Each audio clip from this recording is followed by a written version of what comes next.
And thanks everyone for making this special meeting. It is 5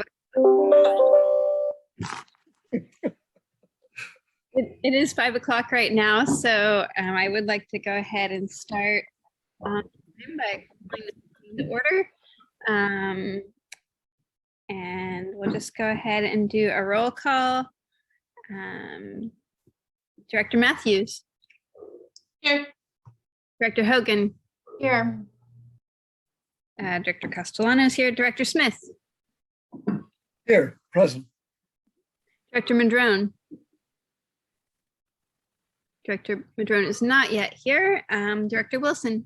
Here. Okay, with that, maybe Director Madrone's on his way, but we'll go ahead and get started. And we have oral and written communications on the agenda. So this time is provided for people to address the board or submit written communications concerning matters not on the agenda. Board members may respond to statements, but any request that requires board action will be referred to staff for review. Reasonable time limits may be imposed on both the total amount of time allocated for this item and on the time permitted to each individual speaker. Such time allotment or portion thereof shall not be transferred to other speakers. Is there anyone who wishes to make public comment at this time about any item not on the agenda? Okay, seeing none, we will close oral and written communication. Oh, did we have any written communication, Director Fuller? I did not know. Okay, so we'll close oral and written communications and move on to the main topic of this agenda, which is item number 3, recycling at SB 1383. Take action on whether to close the Eureka Recycling Center to accommodate organics waste processing as mandated by SB 1383 based on options presented by staff for timing of closure, including indefinite postponement. And I will turn it over to you, Director Fuller. One moment, Chair. Thank you. I just got an inquiry from Supervisor Madrone requesting a link to the meeting. I'm going to send it to him now. Bear with me. Thank you for taking care of that. Sure. And maybe while you're doing that, I'll just let the folks know who are at the meeting. At our meeting just last week on Thursday, we did learn the board learned some new information about some of the timing with the with trucks for SB 1383, and some of the board requested as part of that meeting to have a special meeting in order to get deeper into understanding whether that would affect our current plans for closure of the recycling center and the timing thereof.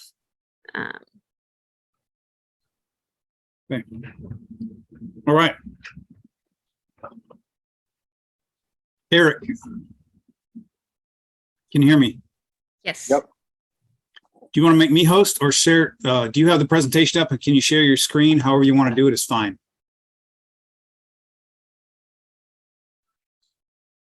Hey, there it is.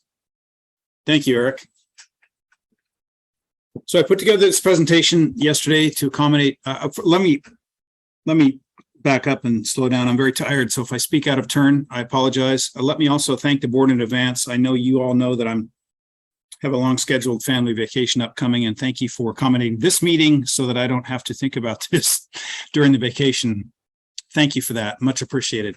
I put together a presentation at the request of the board to address and talk about options for closure of the recycling center, as is noted on the agenda, and what are our processing options in light of recent information, as Chair Castellano has recently pointed out. So with that, Eric, could you, is this your control or mine? Okay, that's good. Thank you.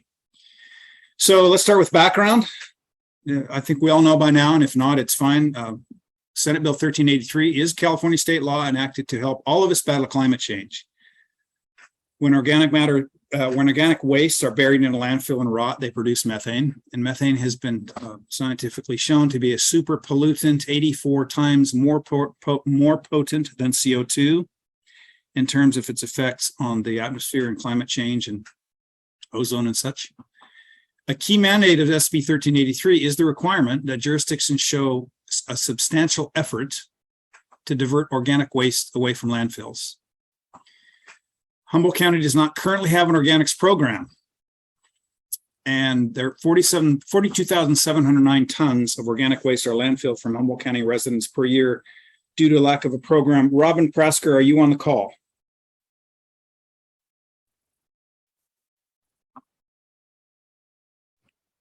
Yes, I believe- am. Sorry, I'm on a cell phone, so I'm a little wonky. No, it's okay. Can you speak to the, I believe you had advised me there's a correction to that 42,000 Yes. tons? Yes, that does not account for the green waste through our green waste program. So the number is still shocking, but a little lower. It's 49 million pounds. I'm sorry, 49 million, which is, okay. How much? Yeah. How much organic waste we're landfilling currently per year? Okay, so not 85 million, but 49 million pounds of organic waste landfilled from Humboldt County per year. Mhm. In other words, we don't have a place to go with our organics, so they have to go to a landfill, which is producing methane. Okay, next, Eric.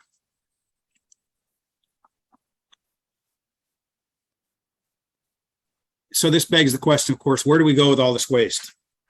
We will need sooner or later, sooner preferably, but sooner or later, an organics waste facility, which I've acronymed OWF, to pre-process organics and keep them out of the landfill. Pre-processing, keep in mind, is the collecting, sorting, and loading.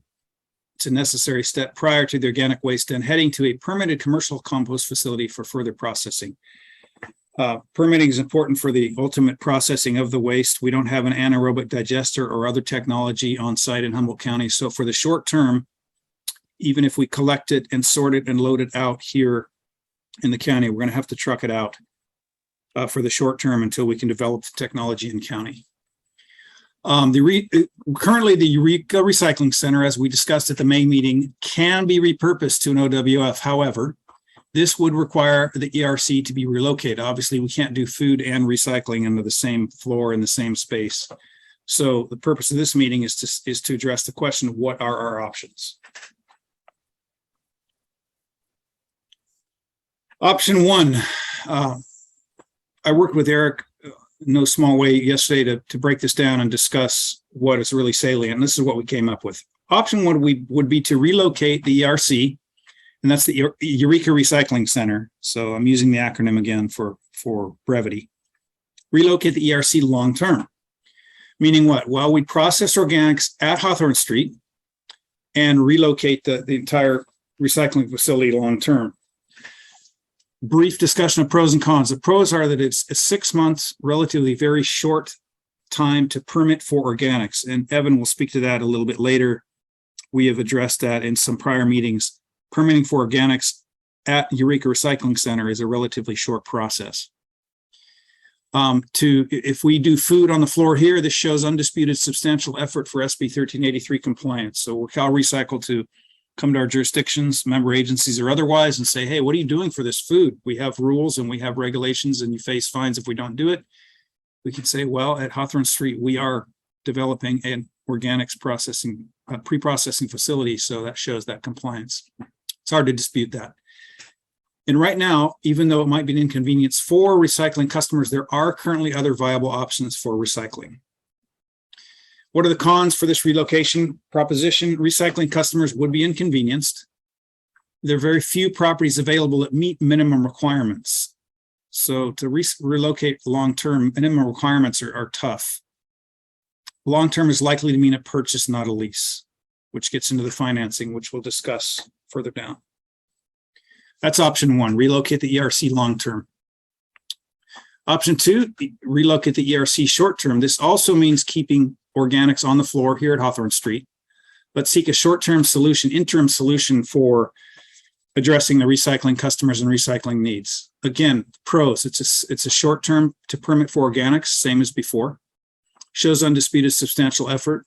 There are currently other viable options, and there may be 3-year lease options available. I say that because my latest information from Scott Peck is that those interested in leasing, which we'll talk about in a minute, probably are going to want 5-year commitment, but 3-year options may be available. So that is why I put that on there. So those are all good things pros about relocating short term. The cons would be, again, recycling customers would be inconvenience. If we lease, say, for even 3 years, well, we're paying rent for 3 years versus putting that money into a longer term piece of property. So we lose the capital as lease payments in that scenario. Lease payments also, in my analysis, would tap reserves. The amount would be to be determined, and there's financing discussion to come. But where are we going to get lease payments that weren't budgeted for? In my opinion, we'd have to tap reserves, at least initially, to make those payments while we worked up fees to cover services. And then, of course, the question is, on any short-term initiative, what happens when the lease is up? Where would we be if, well, let's say we do this 3 years? Do we have enough time in 3 years to figure out a longer-term solution? And if not, what do we do once that's up? Moving on, option 3. Relocate organics processing. This would mean we'd keep business as usual for all recycling operations. No closure of ERC, even though we've advertised it as such, but we'd keep we'd keep the recycling operations whole as they exist now at Hawthorne Street and relocate for organics processing. Pros, no inconvenience to recycling customers, and that it gives us more time for long-term organics planning. However, the cons would be potentially jeopardizes jurisdiction substantial effort status for SB 1383 organics. Permitting for an organics processing facility or pre-processing facility is a 2-year minimum process, and Evan Edgar's on the call, and he will speak to that here in a little bit. So that's not something that happens quickly. Organics processing facility is long-term and would mean property purchase, not lease. Also, there are zoning and other use considerations for an organics processing facility versus recycling operations. So those would need to be sorted out. Next slide, please. So let's talk about properties. Working with Scott, Peck, Eric, and Tony and I visited some options. The bottom line is there are precious few properties out there. Some of them I think we've already talked about, but these are the 4 that I'm going to run down right now. The property at 3749 West End Road in Arcata, which we spoke to in the May meeting, they're asking $2.6 million for it for purchase. My latest information from Mr. Peck is that they may be able to get that down in price, and also they may be amenable to a lease, but I don't know. So that's up in the air, but I wanted to mention it as a possibility. To the far right there, this fix options number 1 and 3. Eric, can you go back to the 1, 2, 3 options real quick so we can see what those were? Option 1 is a long-term relocation. And then show us option 3, if you please. Option 3 is to relocate the organics processing. So this property scenario fits those options. The pros, minimal additional infrastructure modifications. The property up there at Arcata, the facility up there, is the person that owned it before was in the cannabis business and did a substantial amount of work to it. So it's not entirely turnkey, but there would be minimal additional infrastructure modifications, meaning once we purchase the land, additional financing wouldn't be as great as if we bought other properties. There's good traffic flow. It's zoned correctly. It has great potential for future planning options, or certainly greater potential for future planning or options. Cons, of course, are costs, location. There is a expressed disinterest from the public that since we already have an Arcata recycling facility, West End Road seems sort of out of the way and it's not central to Eureka. That has been aired by the public. Less than minimum required coverage, and by coverage I mean covered space over the recycling operations. And Eric, correct me if I'm wrong, but I think our minimum requirement, if we were to take everything in our current recycling operations and pick that up and put it into a new location, we'd need 20,000 square feet to accommodate every operation we're currently running, including the baler. Is that right, Eric? That is correct. The current Eureka Recycling Center footprint inside is around 23,000 square feet. And the building at the west end is 10,000 square feet, which means we would have to figure out exactly which recycling services are more critical, and then work to make that work with attention for possible expansion later on. But it does currently have less than the minimum required covered space. And of course, that leads to infrastructure modifications that would be required. Not a lot, but some. Next, please. Broadway Road properties. These are the properties owned by Tersbeck, adjacent kitty corner to us, right across the street. In discussing these properties, this would be a purchase. He's not interested in leasing, and this fits option 1. Bear with me here, which is a long-term relocation. Cost, the asterisk there, this is the assessor's value. I don't know the actual asking price. I never got to that with Mr. Tersbeck, but that's the assessor's value. Location, of course, was wonderful, at least for the next 80 years until the flood maps show that we're all going to be underwater here anyway at high tide. But, you know, that is in consideration. So right now, though, however, location is, it's hard to be more ideal than right across the street. And total acreage is great. There's a lot of space there. I think it's almost 3 acres. So space-wise, we could make it work.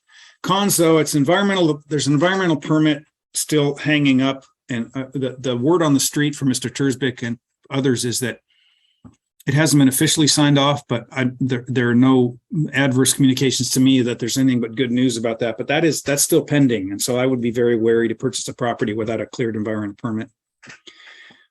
Perhaps the biggest con is this is currently under a realty contract. So we would be at best second place buyer. We could be a backup offer party were we to consider this. Currently, the way the structures are, there is less than minimum required coverage. Eric, being very savvy at these ops, could make things work. It would be at the pleasure of the board and the public as to what services would be the best or the most desirable. But right now, if we were to purchase that property, to completely transport existing ERC operations would mean essentially a tear down and rebuild, leading to infrastructure modifications, which I just said we need a complete tear down. And also, and this concerns me, there are already well-established tenants on that property, one of them being England, the antique store, which I understand has been there over 30 years.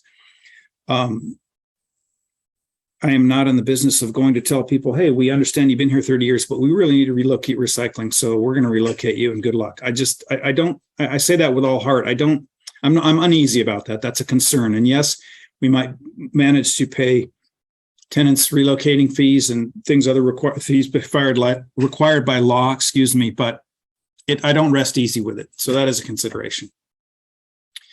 Next, please.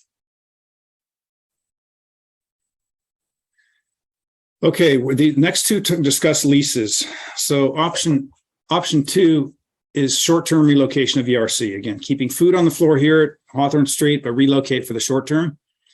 1132 Samoa Boulevard, which I believe we raised in the last meeting in Arcata, is an available property that Scott Peck has shown Eric and me and Tony, and we walked out there last week and saw it. 3-year lease may be possible. I think he's going to want 5, but I'm not sure. Again, that's a Scott question. Pros are that there's substantial coverage for recycling operations. It's all covered. It's good space. It's in good shape. Eric measured the floor space. We could make a minimal infrastructure requirement or minimal infrastructure modification and essentially put one hole in the wall and locate the baler external, but still penned in, and run all baler operations on one side and all the other operations on the other side. And it's actually split around the traffic. So people could drive one-way traffic through there and park, do their business, and then not interfere with baler operations in the other building. The cons are the location. It is in Arcata. It's not in Eureka.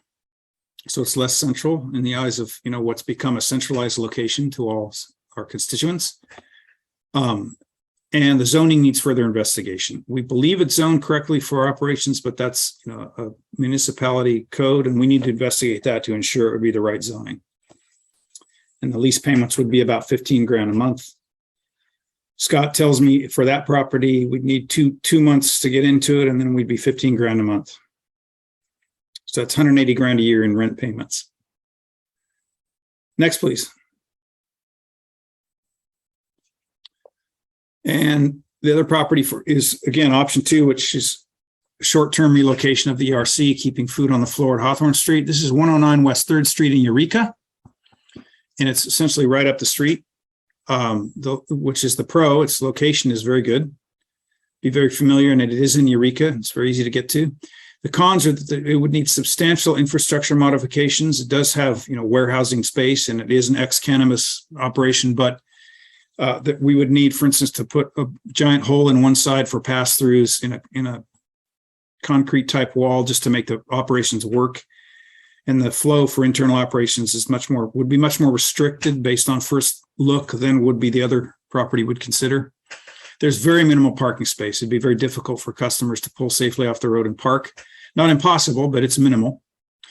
Minimal space for storage of materials for shipping. So we could do operations, but where do you put the materials, bales, and so forth of commodities and other things that we want to ship out? There's very minimal space for that, and we don't really want them outside. And it's less than minimal coverage. Eric, I don't recall the exact square footage, but I know it's nowhere near 20. It was a little over 10,000. That's what I thought. Okay. So 10,000 is a little, half of what we need for the entire transplant. Okay, next, please.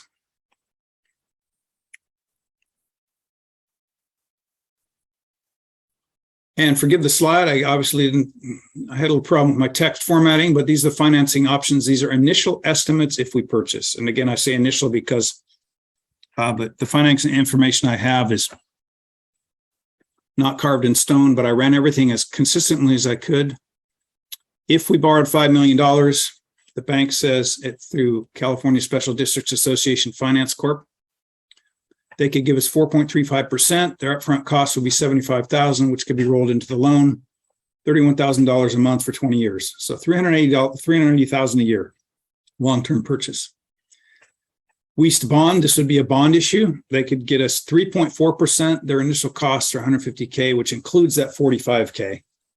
I think they want $45K up front, and there's another $105 due. That the $105 could be rolled into the loan.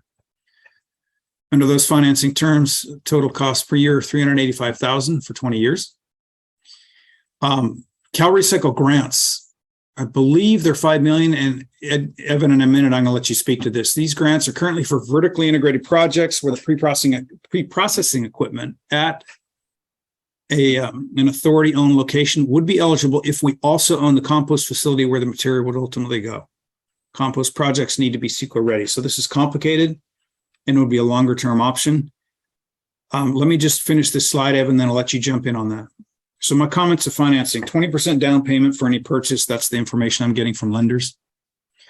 If we can do a USDA guarantee, we can show one. If we can show that there would be energy savings from improved operational efficiencies, this would go a long way to mitigate risk in the eyes of creditors, and every potential lender has told me that. So that's certainly something to consider. And of course, we will need to recalculate fees to recover costs of financing, bond or loan. We cannot know at present what these fees will be. Evan, will you speak to the grants in CalRecycle and what kinds of monies might be available kindly? Thank you, Peter and directors. Evan Edgar here. CalRecycle over the years have $3 to $4 million grants, sometimes 5. But one thing about their grants, you have to be shovel ready or CEQA ready. So you have to show CEQA compliant. So at this point, the grants are available, coming out in the fall, be $75 million. And these grants will be up to $3 million on this cycle. Every year they have a cycle, and this is the biggest cycle ever at $3 million each. So I already got 10 projects going on statewide. In the case of Hawthorne Street, it's only pre-processing, not being vertically integrated with a compost facility. So that will not be eligible for funding.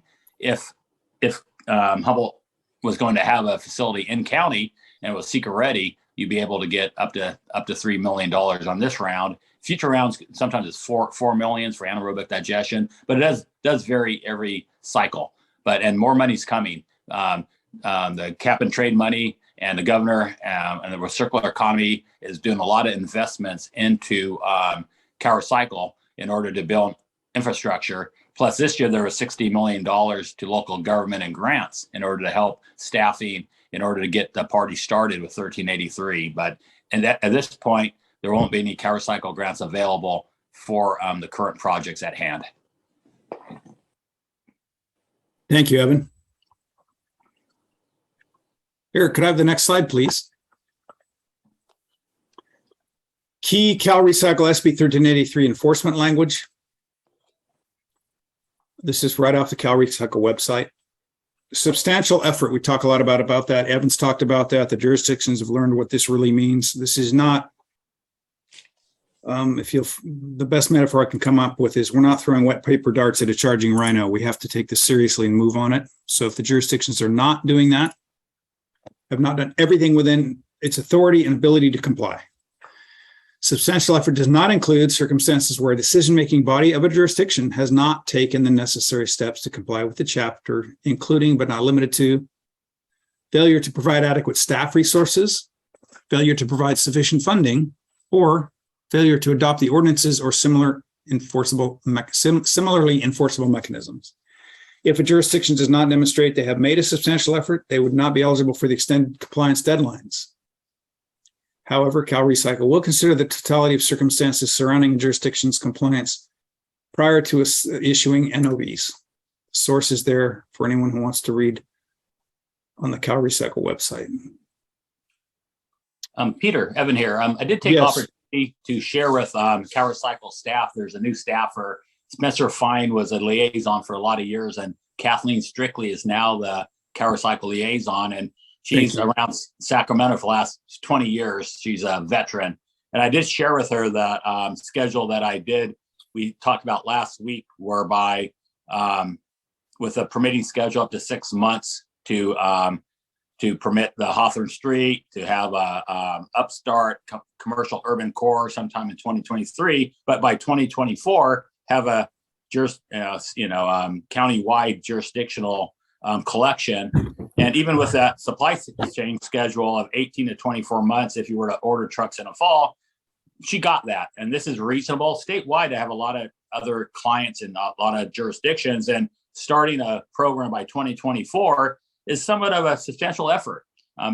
So at this point, if you stuck to the plan of re-permitting a permit modification for Hawthorne Street, and then start collection by January 2024, that would be a substantial effort. And then you avoid those violations. Anything beyond that, then you're getting into some review whereby there could be notice of violations that would lead to penalties, which could result up to $10,000 per day. Thank you, Evan. Robin, do you care to speak to any of this? Robin Prasker. Yes, thank you. You're welcome. All right. Hello, everybody. Thank you. And I appreciate the time and energy everyone is putting into this important planning process, ensuring that we truly make the correct decision. We're going into this vital path of organics recycling and SB 1383 compliance, and we truly need everybody's brains on this.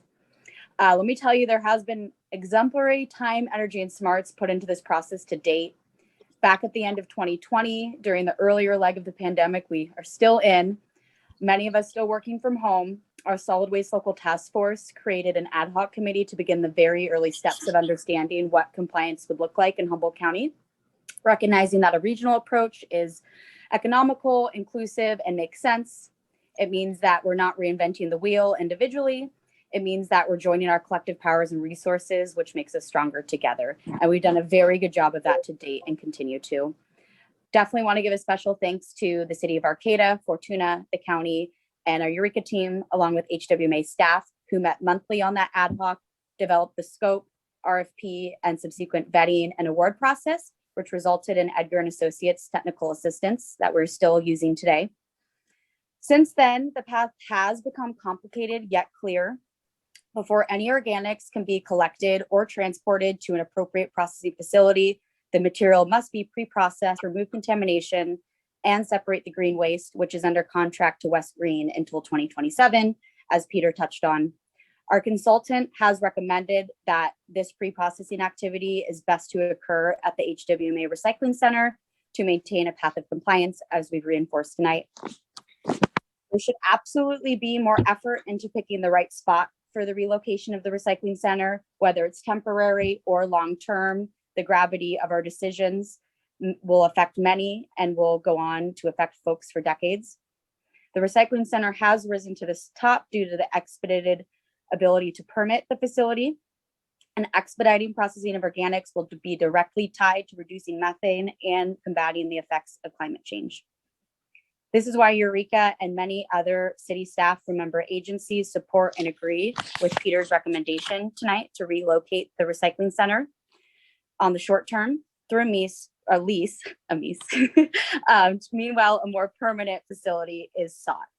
We're just as concerned as everybody else in this virtual room tonight to make sure that it's done thoughtfully and that it's in the right location that's central and has access. We do believe we can meet our timeline retrofitting the existing recycling center and find a temporary short-term lease for the recycling center. They don't have to be mutually exclusive. Our regional group of city staff has spent nearly 2 years on this topic to get us where we are tonight having this conversation. And we very much look forward to looking backwards in 2 years and seeing how far we've come and how much waste we've diverted from the landfill due to the foresight of all of our decisions today. So I look forward to the conversation we'll have tonight, and I'm available to chime in more if appropriate. So thank you, everybody. Thank you, Robin. That's an excellent summary, excellent report. Having said that, I leave at the last slide says that I am recommending option 2, that we process organics on the floor as we begun and relocate ERC short term. And I will say that while inviting discussion from all parties, all takers, especially the board, because we exist to do what's in the best interest of the public as mandated, guided by our board. And I want to do that. I want to ensure that even though this may be my recommendation, if this is not the right one, then I don't want it. I do believe it is, and I stand by it, but I invite discussion and questions. Thank you. I see typically just structure the meeting. We do have a chance for board members to ask questions, and then we open it up for public comment. But Okay. I know, Tom Matson, I do see your hand raised. I know you're intricately involved with the industry. So I'm wondering if you have an item of information for the board that may pertain to our decision making. I just wanted to reiterate what Robin said about the urgency of getting this done in the short term and the long term. And I do not believe we need to wait till 2024 for new trucks and equipment. I believe we can develop programs that can start delivering the food waste on a sooner basis. Yes, we need all the trucks and equipment for the full scale program, but I think we need to show substantial compliance by starting small as soon as we can. That's all I had to add.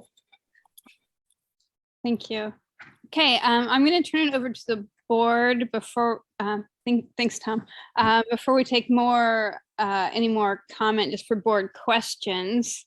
I see Director Madrone. Thank you, Leslie. Can you hear me okay? Oh, great. Yeah, so I do have a couple of clarifying questions. So Tom just mentioned that he believes that we can start collecting sooner in order to meet our substantial compliance approach. I'd like to know a little bit more about what that looks like, because right now the bulk of the county doesn't have a separate container for organic waste. So does it go into the green waste and then contaminate that? How's that all work? And so I'm just a little curious on that. And I think Evan used the words of, once the permit's in place in 6 months for organic waste at Hawthorne, that we would start with the commercial urban core. But again, there's no containers in place or trucks for that separated effort. So I just would like to know a little bit more about what the vision is for where we're going to collect it, how it's being collected and managed at Hawthorne. Because I think the reason we're having the meeting tonight is because the board, some of us felt strongly last week when we met that if the trucks aren't here, and Evan also mentioned that by January 2024, that would be substantial compliance if we started by then full scale countywide. And yet the other night we heard from Recology that the supply chain issues are such that we probably won't have the trucks till January 2025. And so there's just these holes that I'm still trying to wrap my head around in terms of if the trucks aren't coming and we're not able to go countywide till 2025, what are we doing in the meantime to actually bring it in, and how does that work? So I've got a couple other questions, but maybe if I just take them one at a time, Madam Chair, that might be easier. Supervisor Madrone, I can answer that question. You want me to take a shot? With regards to the urban core startup, that would be like the major restaurants route in Eureka, Arcata, and McKinleyville. And say that you have 4 routes going for MSW today that is hauling garbage, and you repurpose one of those routes to do the commercial food waste with existing trucks, and other 3 still do MSW. So it'll be a very focused startup for the urban core for the major restaurant run. That's on the commercial side. Plus on the residential side, for the folks that do have residential collection, that will go on the floor where it can be separated and processed, and the residential could be phased as well for those that already have the carts. So there could be a startup during 2023, and then by the time 2024 rolls around, 18 months is a typical supply chain we're seeing if you order trucks in the fall of 2022. And then hopefully they would come by beginning in 2024, where you have complete rollout by 2024. Oh, great. Well, through the chair, if I could continue. Sure. Yeah, so that helps me. So you're talking about, when you say commercial core, you're talking about the restaurants as Correct. a starting point until we have the trucks, the containers in place to go countywide. So that's good, because that's just completely kept separated. They pick it up in bins, and all they have is organic waste that goes to the floor at Hawthorne, and it's processed. But the rest of the residential stuff, what, are we just throwing it into the same bin with the green waste, and then it gets mingled, and what a mess. And I heard Robin say that they've got a contract till 27 with West Green to take all the green waste. So how does that work? Do we keep it separate in bags, or I'm just curious what people envision as how the food waste from residential is going to work before we get the trucks, before we get the containers. Great question, Supervisor Madrone. How it would work on a residential side, you mentioned bag program, because the goal is to keep organics within Humboldt County and keep West Green getting that green waste. So once the residential food waste is put in the green cart, it'll be in a bag, any bag, it'll be plastic, paper, because that's going to be screened out later. But so on the floor of the covered, 20,000 square foot floor, there's 4 different bays. And one of the bays, the residential truck would back in on a floor sort, and about 3 to 5% of the residential organics would be bagged residential food waste. So that would be removed and add to the commercial food waste, and the green waste will stay green. And I've done that at 10 different locations statewide. So working with Cal Recycle and the local enforcement agency, we're able to keep clean, green, clean, and keep that going to West Green. And then that residential food will be taken in the commercial food. And then the commercial food is pretty sloppy. It's highly contaminated, 20, 30%, corks, forks, plastics, and all types of stuff, cardboard. So there would be as part of the schedule, that implementation schedule we discussed last Thursday night, we talked about the authority issuing an RFP, and there's 20 different conditions you can add in the RFP, but the receiving facility down Highway 101, there's 8 of them. That receiving facility would have pre-processing equipment to remove the bags, the cardboard, and then once you remove the residuals at that compost facility, the organic fraction is then composted. So that's a quick overview. Well, that's great. I'm sorry to be asking so many details, but I just really trying to wrap my brain around how it's actually going to work. So let's see. Another question then is, it was mentioned that there's lots of options for recycling. So if ERC closes, there's lots of options. Where are the options? I mean, Willow Creek has no options. McKinleyville has no options. Humboldt Sanitation is not taking recycling. So I mean, what are these options you're talking about? I'm not aware of them. Eric, will you please speak to that?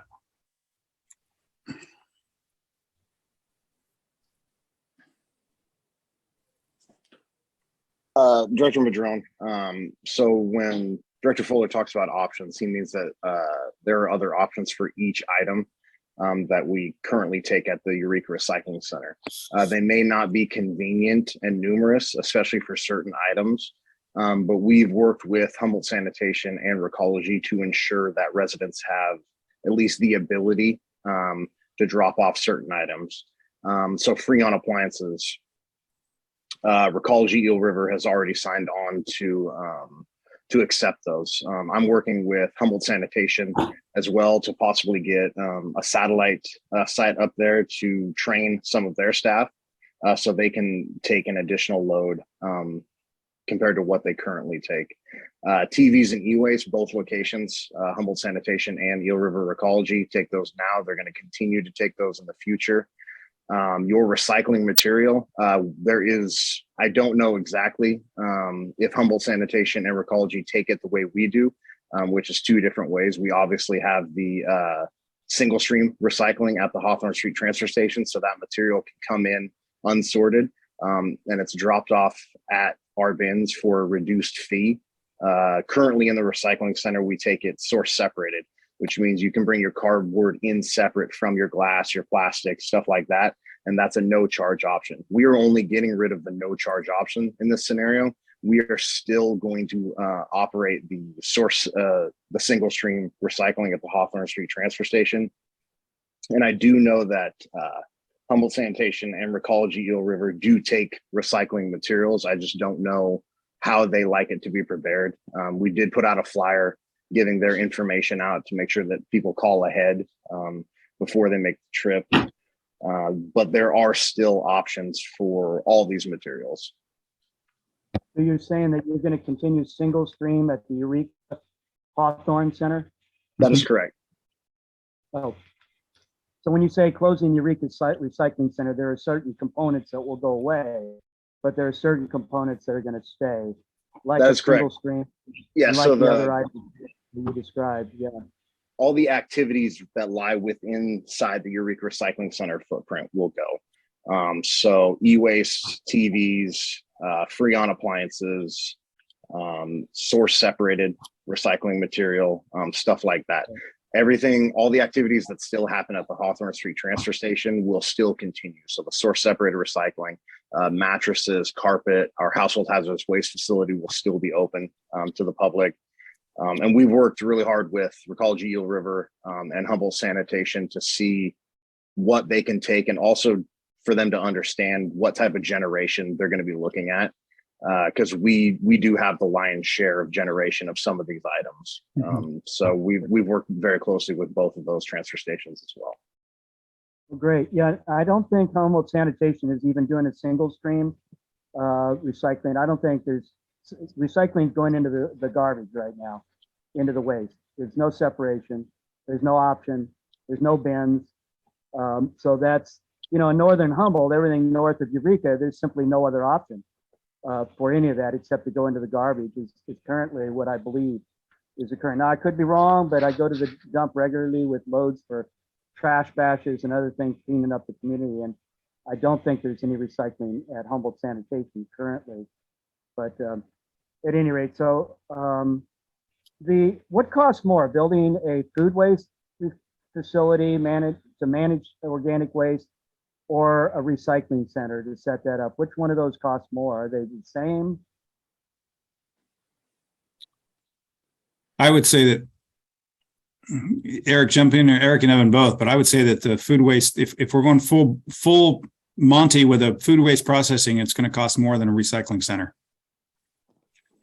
So Director Madrone, there would need to be some clarifications. At the Eureka Recycling Center, would we be relocating both areas? I guess would be the first question I would ask. So if you want to build a organics processor at another location, that cost will be greater than moving the Eureka Recycling Center to an off-site location. The same thing would be inverse. Keeping the Eureka Recycling Center where it is currently is going to be cheaper than moving it. That obviously just makes sense, but it would be very dependent on the location, the current infrastructure involved. But it's much easier to put a recycling center for, say, a 3-year period into a covered building than to move organics processing into a pre-built building. It's much more, it will take a lot more infrastructure changes to allow food waste processing than recycling center activities. And to build Well, upon that's- that, Eric, Supervisor Madrona, is to get a permit that you can put a recycling facility in heavy industrial, with a site plan, as opposed to a food waste processing is a full solid waste facilities permit and minimum 2 years. I've done about 25 statewide, and to permit a food waste transfer and processing, have to go through negative deck, maybe EIR, then you got to get a full permit. That's 2 to 3 years to permit a food waste processing operation, whereas at Hawthorne, it can be done as quickly as 6 months. Well, that's great. I very much appreciate the responses, and Madam Chair and board members, thank you for letting me ask a series of questions. Last one then is, and I guess it's more of a comment. In my ideal world, I would love to see us buy rather than lease. I think we all would, if that's at all possible, because let's make investments for the community instead of leasing property. And second, is I would really love to see the options for not only having the food waste at Hawthorne or whatever, but are we there? Is the footprint there to be able to create a compost facility as well? I mean, the whole idea of trucking this raw product out of the county, I just find a hard time. I just don't want to do that, So in an ideal world, especially in the next couple of weeks, if we see that Nordic Aqua Farms is going to get approved, and they're going to have this massive amount of fish waste, and we're going to have all this organic waste. In an ideal world, we'd be looking at the big picture and thinking about what kind of a site do we need and what kind of cost would be involved to get a site where we're not only collecting the organic waste, but mixing other things with it, like Nordic stuff and everything else, to create a fertilizer product, so that if we're shipping something out of the county, it's value added and not raw. And what Evan was saying, I can appreciate that, having CEQA. So, looking at the big picture of where we really want to be as a community, and what would it take to get CEQA compliant for that, opens us up to $5 million grants and all kinds of the resources. And I know we're not in line for that right now, but I don't believe that's going to end. From what I know about the grant world, this is the beginning of what will probably be ongoing funding for those communities that step up to do a full service, complementary, totally carbon, positive equations where we're not shipping raw products around, et cetera, et cetera. So anyway, little soapbox there, apologies, but that would be my ideal world. And I just want to thank staff and our consultant for all their hard work, and the representatives from the cities and others, like Robin said. You guys are all been working your tails off to figure this out. Thank you. The detail is very much appreciated. So Director Madrone, just to touch on that and for a little bit of background and to remind the board as a whole, the permitting and processing at the Eureka Recycling Center for food waste and organic processing is and always was meant to be a temporary option, a 3 to maximum 5-year option until the participating jurisdictions could find a suitable location to permit for a fully operational organics processor and composter. That has been running dual. Edgar and Associates that is one of the deliverables of the contract we hold with them. And so as a reminder, the entire reason that the Hawthorne Street Transfer Station was chosen was because of the truncated timeline for jurisdictions compliance. The Hawthorne Street Transfer Station is never meant to be the permanent organics processing area. It is not meant to be a permitted composting facility. It is only as such a stopgap to get to where we want to be as a county. So the grand plan is to not ship out food waste. The grand plan is to permit a composting facility that can take all of Humboldt County's food waste and process it in county. The issue right now is we do not have that, and that most likely would not have been permitted in time with the regulations that will be coming to jurisdictions. Well, thank you for that, Eric. And I guess a piece to that puzzle would also be that we're going to spend a bunch of money temporarily for this food waste system, and then it won't be that place for it. But now we've moved the recycling center. And I'm like, okay, so how does that work? Again, in an ideal world, we'd be able to put a proposal in front of Cal Recycle, and in their great wisdom, they'd see that maybe it makes the most sense to keep the recycling open right where it is and move on a facility right now that allows us to do all of those things at once and buy that facility. And if it takes us 2.5 to 3 years to get it into place, it's still a far wiser economic decision, than shifting things temporarily here, there, and everywhere else. And I know that must be maddening and frustrating for you guys as well. But I mean, can we at least put that together as a proposal and run it by Cal Recycle and say, hey, we get it. You want us to be in line, but look we've got a grand plan to do it right and not waste money by shifting here and shifting there just to meet some timeline. And then we're still really only bringing in a portion of the waste because we don't have the trucks. We don't have, I mean, in a logical world, Cal Recycle would say, wow, we get it. We like your plan. Let's do that. Have we really vetted that strongly, I guess is my question. I can I answer think that. Evan can touch to this too, but one of the issues is that this compliance actually was supposed to start in January 2021. So jurisdictions have had over a decade of knowing that this legislation was coming and that they knew they needed to be compliant. Unfortunately, Humboldt County did not seek out someone such as Edgar and Associates early on in the rulemaking process or before the legislation was signed. So we are kind of playing catch up. It's definitely something that staff and Edgar and Associates can work with the participating jurisdictions to address. But one of the issues is that this legislation has been around for quite some time. So that pre-planning, that talking with Cal Recycle during the rulemaking process and all that, most counties and most jurisdictions have done that 5 to 6 years ago. And Evan, you can touch more on that if you'd like.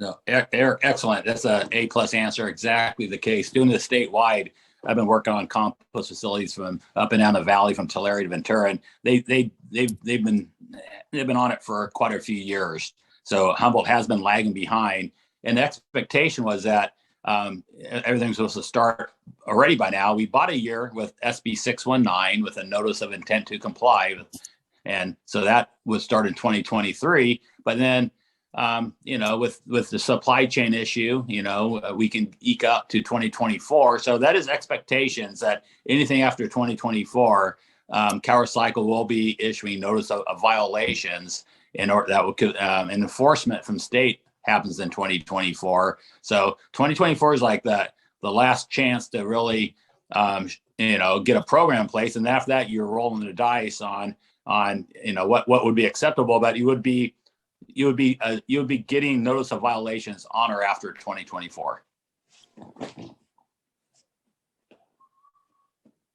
Thank you.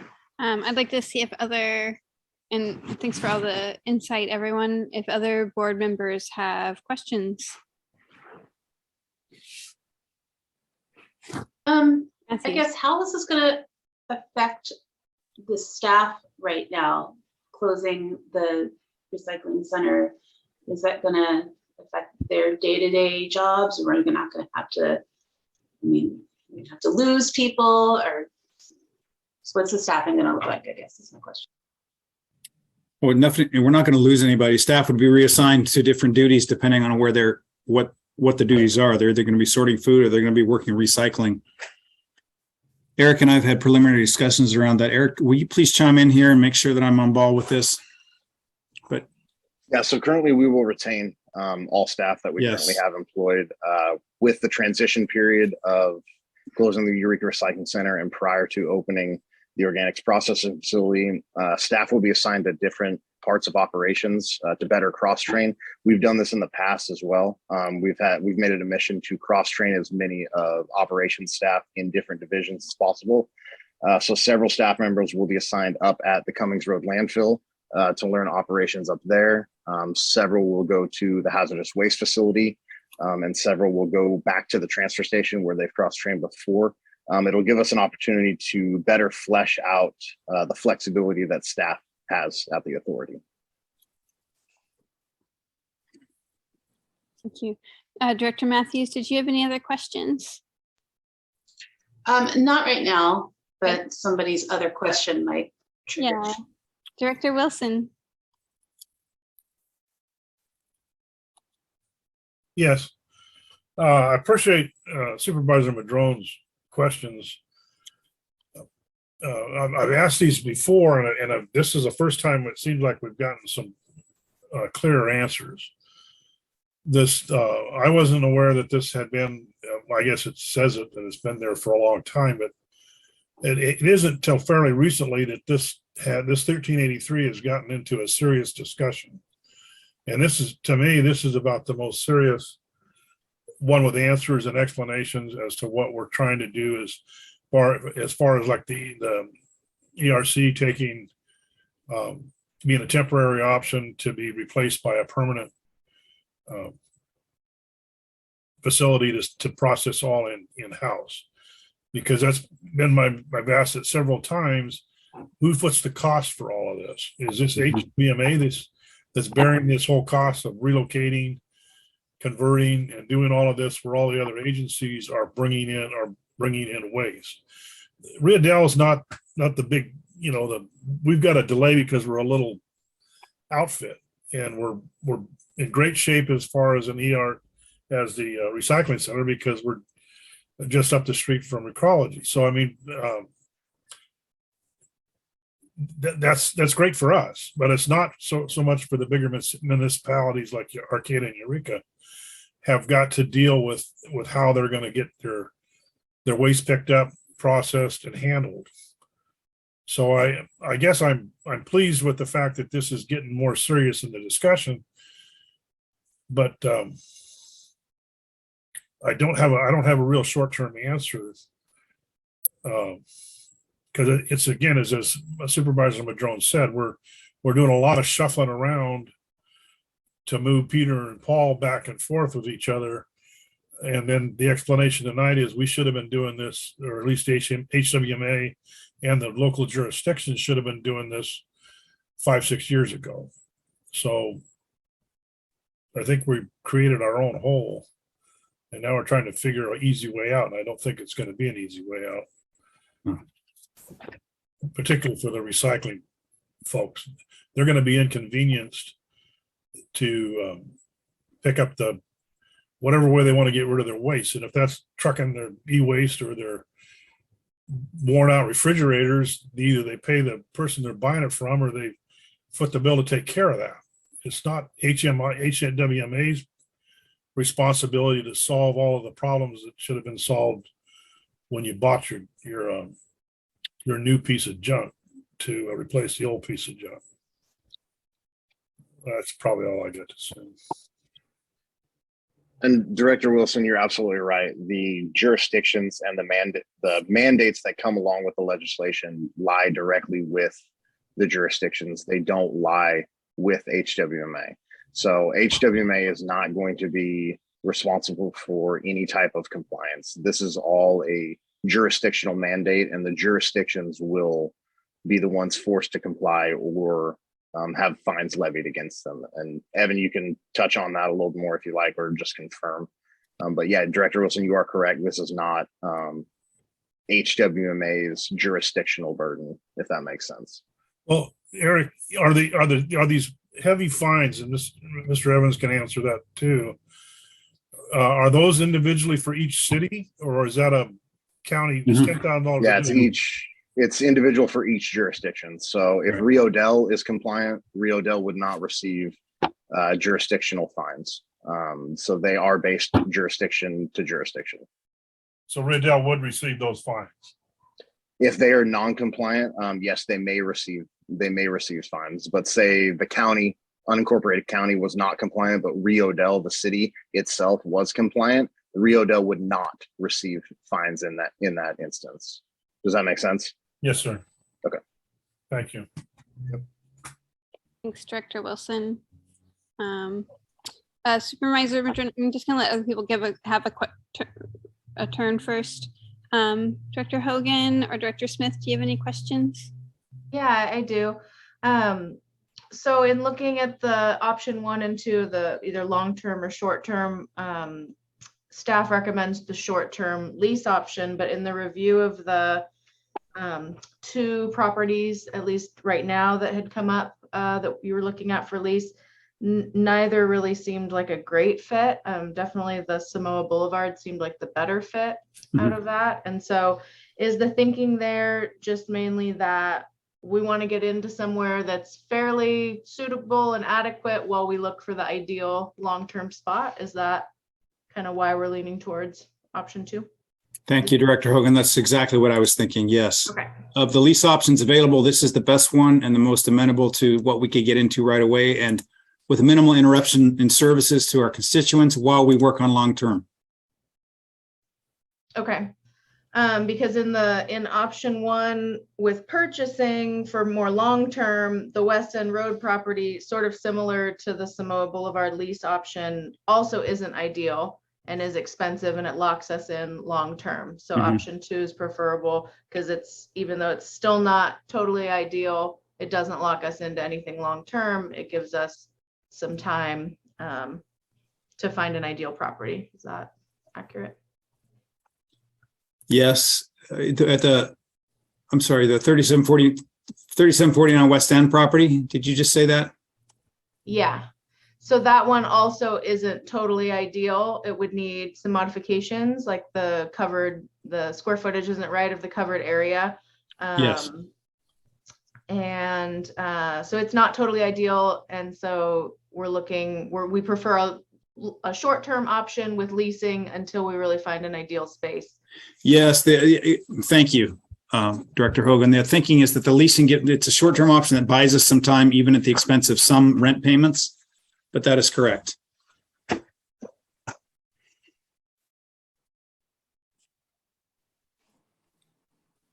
Director Hogan, did you have any other questions?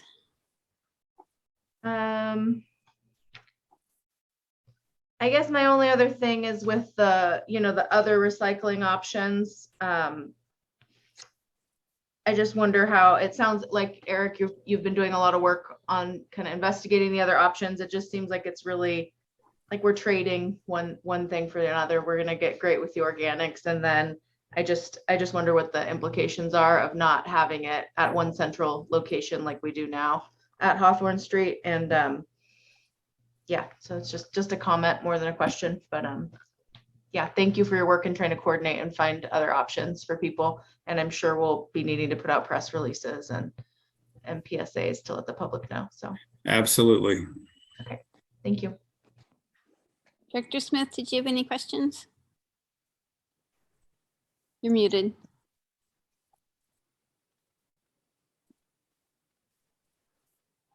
Not at this time, thank you. Great. I have a couple questions and then I'll come back to you, Director Madrone. Let's see. So, and right now, as it's slated, our timeline to do this, make this transfer, or I shouldn't say transfer because that's confusing, to make this change, from recycling to compost kind of receiving facility is by the end of August or the beginning of August? Director Castellano, the August 1st would just be the closure of the Eureka Recycling Center. Okay. So we would begin moving the Eureka Recycling Center to a determined location that the board gives us direction on. And we would also begin some infrastructure modifications and retrofits to better suit the current Eureka Recycling Center footprint to organics processing. That's what the August 1st deadline would be. On our original timeline, we wanted both ERC and the organics facility to be open first quarter of 2023.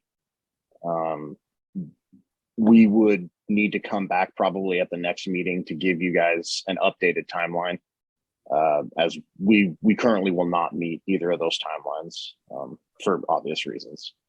Okay. Yeah. And I guess I was just gonna we're on track though to have that August 1st closure if the board makes that decision to go forward today. That's correct. Okay. And then this is, I don't know, maybe a little bit odd question. So, the partnership within HWMA of jurisdiction does not include every city, but potentially the cost that would be incurred of needing, and I know every city has been participating in the compost meetings, but the potential cost that would be incurred because of this change in order to meet the needs for every city would not, have there been conversations to talk about how cities who don't currently participate might share in those costs? No, I haven't. I have not broached that with any of the non-member agencies at this time. But yes, we need to have those conversations. Okay. And has anybody had those conversations or? So Director Castellano, the city of Fortuna and the city of Trinidad are both well aware that obviously they're not member agencies. And if HWMA was to undergo a project like this, there would need to be discussions about the waste management fee as a whole. We haven't had any deep discussions with either city manager because quite frankly, we don't have costs nailed down. We don't have any idea what costs are going to be, what additional fees we could impart. Right. We've just had a very brief conversation when we originally adopted the MOU with all the member agencies and the other two participating jurisdictions to retain Edgar and Associates.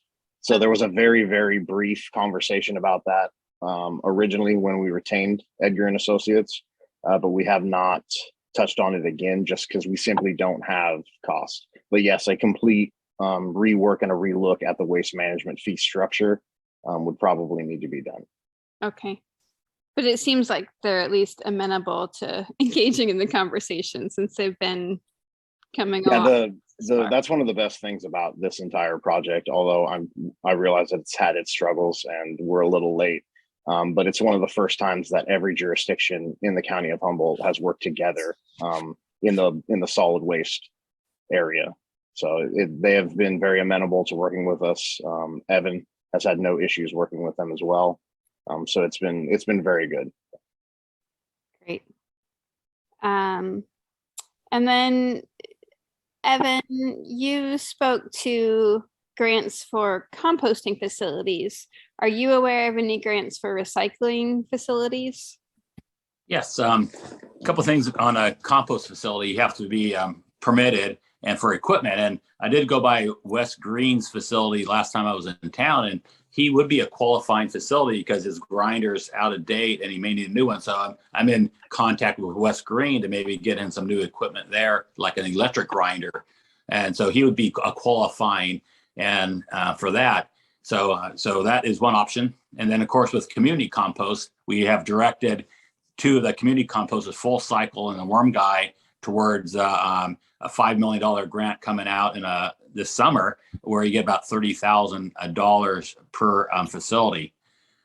With regards to recycling facilities, the grants that CalRecycler are providing are more in the lines of what they call recycling manufacture development zones. It's not for the processing equipment, but if you have plastic flake, you're making a product out of the plastic, or plastic lumber, or you're making bitter glass, or you're making glass products. Or you're making recycled fiber. So the money that I think about 45 million for RMDZ, recycling manufacture development loans and grants, are for actually taking the product that is recycled and make it into a market product. So there's a lot of grants there, but there's not a facility at this point viable in Humboldt County that I see that would qualify for those type of grants. Thanks. Let's see, just a couple more. Let's see, I'm checking them off. How much money do we have in reserves that we could potentially put towards facility purchase? Just curious. 1.22 million. Okay, Operational reserves as defined in the recently approved budget for contingencies such as this.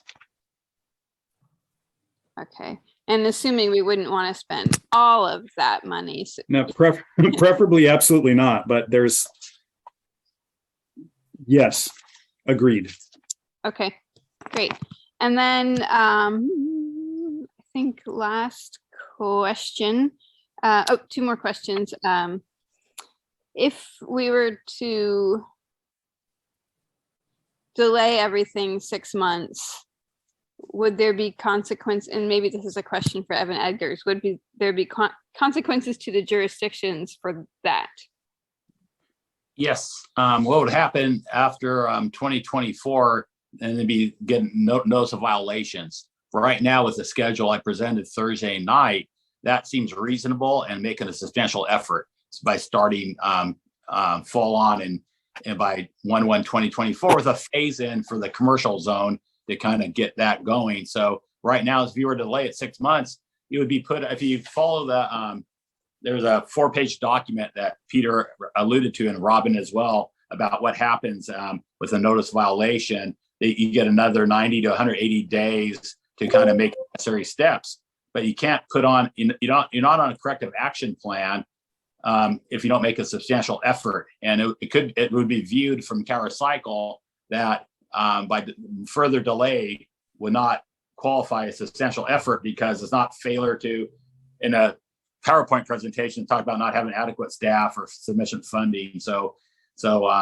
we do have the supply. We bought 2 years already from 2022. We bought 1 year with SB 619, a year delay, and we bought another year with a supply chain issue. So 2024 in this is statewide. It's not specific to Humboldt County, but working with jurisdictions statewide, what I see from CounterCycle, 2024 is a magic date where there be those violations would not occur if you start collection on January 2024. Anytime after that, you then get a notice of violation. Thank you. That's really helpful. And then let's see if, I guess this is a 2-part question. So for some reason, I thought that some of the items that we recycled didn't have a solution to them. So I'm really happy to hear that we do through Eel River Ecology and such. So I guess just to maybe play devil's advocate a little bit, though it would be maybe very inconvenient and people may be less likely to recycle those items, there still would be some location in the community where those items could be recycled. Were we to just move forward with composting and not make a decision about a recycling facility or take more time to make a decision about a recycling facility. Is that correct?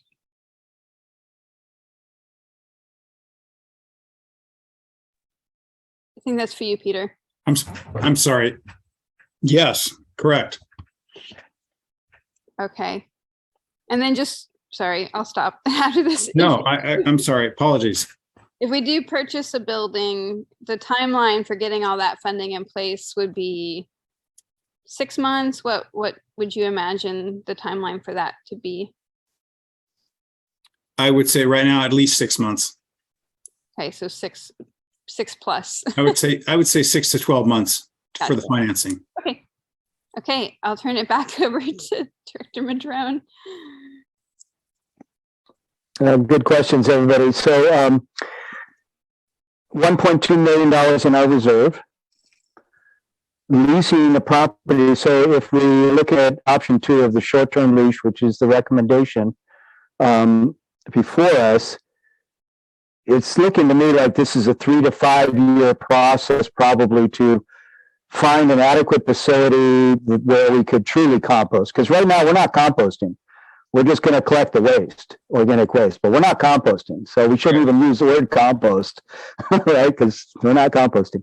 But if in fact we're trying to find a facility that allows us to collect the organic waste and compost, I'm guessing from what I've heard, it's a 3 to 5 year process probably to try and pull something like that off if we're lucky. and we get secret in place, and we get some large grants from the state to help us pull it all off. Otherwise, it's even longer than that timeline, I would submit. But if it's a 3 to 5 year timeline, and I think the lease option was like, what, $180,000 a year, if I remember the numbers correctly. Yes. So 5 years is almost $1 million, right? There goes the reserves. Boom, reserves are gone. Because I don't believe these leases are in our budget right now, correct? I think you mentioned that earlier, Peter. I'm They're not sorry. in the budget. Correct. The leases is not in the budget, so that would eat up all of our reserve, which puts us in an even tougher place to buy property because we have no down payment or anything else. Correct. And I don't know how that stuff works at this level, but I do know that leverage is important when you're buying property, et cetera. So I'm just still it's just, oh man, obviously we should have acted a couple of years ago. But, so that's water under the bridge. We can't do anything about that. Now we're where we're at. So really we're just trying to figure out what the best answer is. If it's going to take 6 months to permit Hawthorne for organic waste, if I heard that correctly, approximately 6 months, how long does it take to modify the facility to accept that waste? That's probably an Eric question, but maybe an Evan, I don't know. So that would be dependent on the RFPs that we would need to put out for some of the retrofits. But I would project no more than 6 months. We had a 6 months to 8 month time period that we were shooting for. The projects and the need has not changed. So that I would probably say 8 months, give or take one. Okay, well, that answers the next question, which I was thinking, if it was going to take a bit of time, could we keep recycling open as long as possible? But it sounds like you really need that to close down before you can even start all the retrofits on the rest of it, which will take you 6 to 8 months to get done. So that answers that question. Because of the nature of the organics collection process, the main issue would be the floor. The floor in some of those areas is down to the aggregate.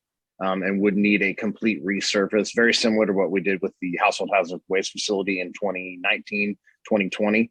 We would get a complete resurface and recoat of the entire recycling facility area, minus some of the offloading areas that probably won't see direct contact with the organics material. Organics has a pretty consistent track record of eating through cement. So it would be a specialty product that the industry utilizes. And then the other main thing is the doors. If any of you have ever visited our facility, there's 4 very large doors at the recycling center. They actually don't work. They are welded open. They've been welded open, I think, probably before I was born. So that would need to be something that we address as well. Those items will need to be operational so that we can close and secure the facility. Yeah. I got one more thing to add that may shine another light on organic processing in county. Is one of the options that we're permitting is to put in what I call a food waste processing machine that makes an organic slurry, and that gets all the residuals out. And that one thing can be permitted at the same time. But once you have organic slurry, you have a lot of in-county options. Last Thursday board meeting, I talked about the Ferndale dairy project. They want to be operational as soon as 2024, and they have enough capacity, they say, to take all of the organic slurry. So should Hawthorne, get permitted to have a food waste processing machine, it's about $1 million all in to buy the machine, and then electrical panels and the drainage and the collection of the slurry and all that, could about under $1 million. But the dairy digester claims they have capacity, and they're been meeting with a lot of folks recently to permit that Ferndale dairy digester. And another thing that Recology's been working on with Chapole Farms, Linda been reached out to folks that can make fish food out of the organic waste slurry. So composting is not always the answer. And sometimes you can make fish food out of the organic waste. And if Nordic were open up in 2025, then some of that organic slurry can go towards making fish food. So those are 2 good in-county options that are in play that could take the organic slurry from Hawthorne to have an in-county solution in the near term. Thank you. And thanks everyone on the board for great questions. I do want to have time for the public to make comment. So we're gonna open it up for public comment and then we'll come back to the board for more discussion and decision making on this item. Any members of the public wish to make comment at this time? Linda Weiss. Well, of course, I have to say something. Thank you for having me tonight. I am in total support of the lease option, the short-term option. It gives us enough time to really figure out some things. Yeah, it's not to say that we can't do the focused organics collection on some of the big commercial facilities. So it's good to be able to have this facility up and running at Hawthorne Street. There'll be a lot of operational things that we'll need to change that we haven't even had a chance to discuss tonight, like education of the users of the system. So having the ability to get something started now will give us a lot of information for the future and how we can disseminate some of this information to the public, that people are going to be using the organics collection and the other systems as well. It is, I can't see how this couldn't be thought of as forward progress to the state. So good work, you guys. Thank you. Robin Prasker. I just wanted to reemphasize Linda's wonderful comment. And what I've been thinking a lot about tonight is, you know, once the pre-processing is up and running, we can start these smaller programs. And that's the way we'd want to do it, is to work out all the kinks, see what works.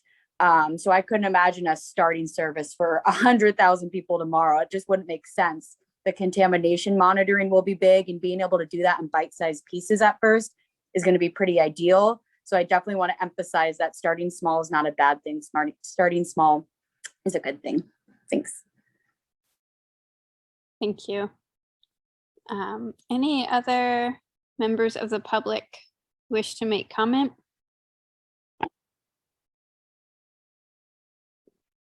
Okay.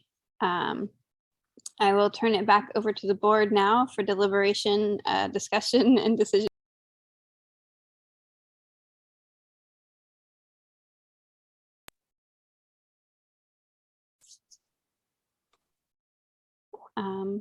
I'll start then, but feel free to raise your hand if, you know, it'd be great to hear from everyone, at least a little bit of what you're thinking.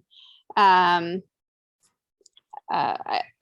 am, and this has been great. This is, I think, exactly from the board perspective, the depth of information I've been needing to feel good going forward with this decision, you know, so I do feel good about moving forward with closing the recycling center. And I'm very relieved to know that there are some options out there. I personally, right at this moment, I'm curious to hear from other board members. I don't feel comfortable deciding absolutely like, oh, we're going to lease a facility, or, oh, we're going to buy a facility, especially, you know, hearing from Evan, Edgar, and other folks that there may be things we want to consider in terms of expansion when we're thinking about facility. You know, I think the site off of Giantoli probably would give us the most options in terms of future expansion. So, you know, I would lean towards that site. I do have some concerns about leasing a site that's already smaller than the site we have and at great cost, in terms of just whether that's a good investment for the organization, but definitely want to hear from other folks. So I'll turn it over to Director Matthews. No, I just want to kind of echo what you said there, Chair Castellano. I feel a lot better about whatever decision we make after listening to a really thoughtful, in-depth presentation tonight and hearing from several people. So and I also agree that now maybe not be the time to decide, you know, where we're going to relocate, but I definitely feel a lot better about the closing of the ERC.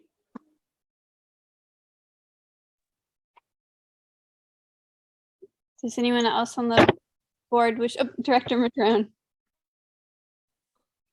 Yeah, I too think that we don't need to make the decision tonight about lease or purchase. I think a lot of great information has been developed, and it'd be really nice to have a little more time for staff to finish fleshing all that out. For instance, what if Anglin really wanted to move? You know, I mean, in situations like that, I totally get what you said, Peter, about not wanting to look at that property right across the street because it might require a couple of tenants to move, and that's a very uncomfortable thing to do. But it can be totally comfortable to just ask, well, what do you guys think? If we were to purchase this, would you be interested in moving, and could we assist? You know, so it's always good to fully look at options in the most politest professional way possible, just so that one knows, is it really off the table or not? Because gosh, maybe there's nothing better than right across the street. And even if it costs a little money to help Anglin move to a better spot off Broadway, or maybe they want to be on Broadway, I don't know. Anyway, I do think that decision can come. Well, we won't have a meeting in August, Chair, so it'd be September. We would need to be probably revisiting this after the next 2 months, finalize any research, and then we can revisit that then. But tonight we really do need to finalize either leave the decision that's already been made, which was to close on August 1st, so we don't have to make a new decision to do that. We just have to affirm that or change that. And sitting here tonight with all the information in front of me, I'm not sure that we really have much of a choice, to be honest. I think, you know, that probably makes the best logical sense. And so, yeah, anyway, that's what I have to say. Thanks. Thank you. Director Wilson. Yes, along with, I agree with Director Madrone and Director Matthews that with the information that's been presented tonight, and I appreciate staff bringing this together in the manner that they have, that we need to move ahead and get this organic waste thing going forward so we can meet this timeline and show that we've done a substantial effort to move ahead. And then to address the details of where what we rent or lease or how we go about that, we can do that at a future meeting. And I think it's not on our agenda anyway to actually address what we're going to lease. I believe our agenda only gives us the option of either closing or not closing the facility on August the 1st, unless I'm mistaken. That's all my comments. Thanks, Director Wilson. Director Smith or Hogan, do you want to add anything? And then I'll come back to you, Director Madrone.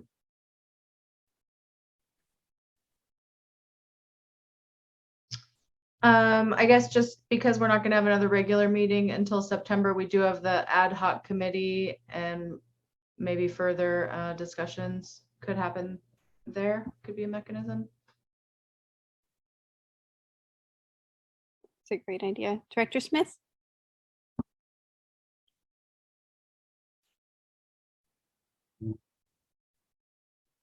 You're muted. I just wanted to confirm no, are we talking about the ad hoc committee or the subcommittee?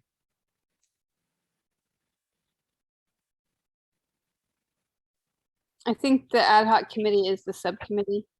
It's the same one. Yeah. Okay. The compost I thought they pulled a different one. All righty.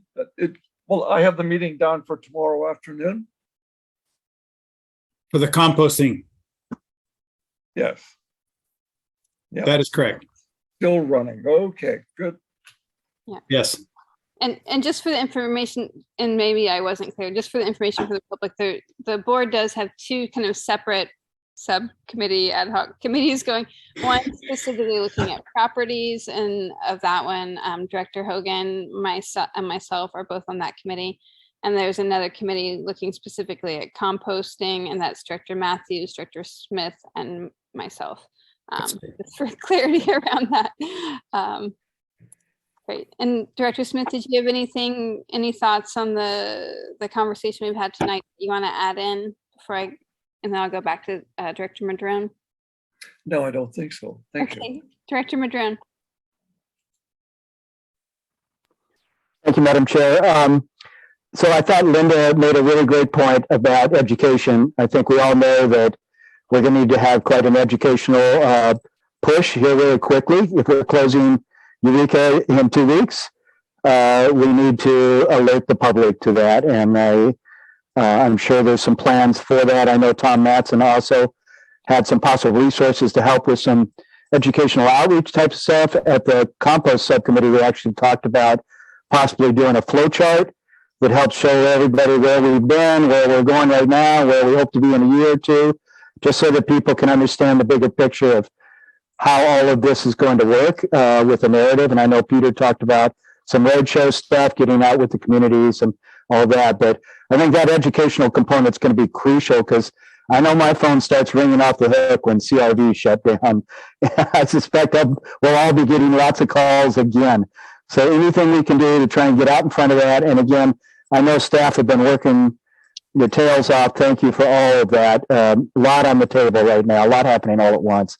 The second thing is, I'm going to check in with Humboldt Sanitation, but we need at the very least a single stream recycling at Humboldt Sanitation, because it can't just be going into the garbage. Otherwise, we're all trying to go all the way to Fortuna, or I guess Eureka will have single stream still as well. But anyway, it'd be really nice if we can figure that out. I'll talk to Tammy, at Humboldt Sanitation, and make sure we've got something going. And I'm guessing that's part of a franchise agreement, right? That's probably a requirement at some level of a franchise agreement. But Eric, maybe you know that, or Tom Matson? Yeah, so Director Madrone, I can touch on both of your comments. The first one, the education outreach portion of it. There have been signs up. We've been running radio ads, newspaper ads. Each individual person who came across our scales for the last 2 months has gotten a handout that not only tells you that we are projected to close August 1st, when we're projecting to reopen, and also the different alternative locations for hard to recycle material where you can drop that off. So all that material was listed with the dates, and that was physically given for the first month to every single person that came into our facility. We still have radio ads, billboards up on the property running as well. To the second portion, earlier in the meeting, I reached out to Kenny Eisner of Humboldt Sanitation. They do offer a mixed stream drop-off material. There is no reduction in charge, though. It is charged at the same rate. They also offer a cardboard-only drop-off option at no charge. So Humboldt Sanitation does accept mixed stream recycling. It is at the same rate as their trash, and there is a cardboard and mixed paper drop-off location at that site at no charge as well. Thank you, Eric. Well, Madam Chair, I guess I'll make a motion if that's appropriate at this time. Please. I would move that we stay with our previous decision and keep moving forward with the August 1st termination of the ERC. And I believe that's probably all we need to do tonight, unless I'm wrong. I'll go ahead and second that. Okay, Supervisor Madrone made the motion and Director Matthews seconded that motion. Does anyone on the board have any further comments? Okay, well, I want to, let's go ahead and bring it to a vote. And I'm just gonna call you out as I see you because I'm on my list. Director Madrone. Yes. Director Smith. Aye. Director Hogan. Yes. Director Wilson. Yes. Director Matthews. Yes. And I also vote yes. The motion passes unanimously. Just want to thank everyone here tonight for your time. I know it's a lot to ask, a number of staff and to, create extra presentations and come to an extra meeting, but I think I can speak on behalf of the board that it's been great to have this depth of conversation in order to make this very weighty decision. So with all of that, thank you very much. And this meeting is adjourned. Thank you.